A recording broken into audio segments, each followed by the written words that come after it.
Micah on Trevor Penning. You better chip. You better help. Hell, D-Law on Trevor Penning could be a problem too. So I think you're going to get a whole lot more pressure on Derek Carr in this game. And the Cowboys are playing at the crib. So if you're going to the game, can you please get a little loud, make it tougher on these young guys? And I wrote this on Twitter and I dropped the video. One thing I respect about Mike Zimmer, and not saying that this wasn't the case, like I don't know. He didn't come out and say it. But Mike Zimmer basically came out and was like, we have to do a better job of getting Micah Parsons in even better situations. Because one thing they didn't do, the pass rush didn't do last week, after 17 pressures, or 17 quarterback hits, 23 pressures, and 6 sacks. Dominating performance in that instance. They didn't get a lot of quick pressures, right? We talked about that with John Oney. And Zimmer knew that. Zimmer understood that, and Zimmer said, I got to do better. I knew they were going to come out and do X, Y, Z, but as coaches, we got to do better. In fact, I'll let Mike Zimmer explain it to you.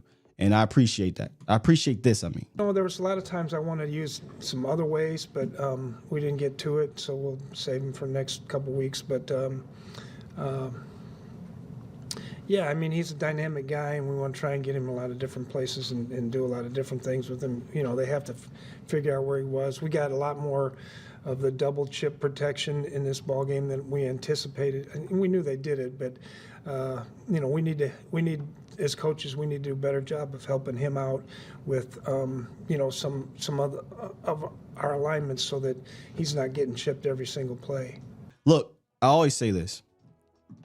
I don't like to overreact from early games, especially after 2 games or 1 game or whatever. You give me a handful of games. But this matchup in particular, the Cowboys defense against this particular offense with Kubiak, these weapons, I think it's a good test.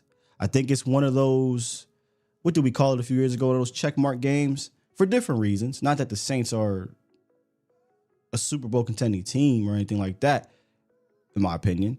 But their offense, the scheme, how they use their players with this particular coordinator, you look at a handful of games and you say, okay, this is one of those tests that if you pass this test, you can take this and say, okay, we played a similar scheme. We did well.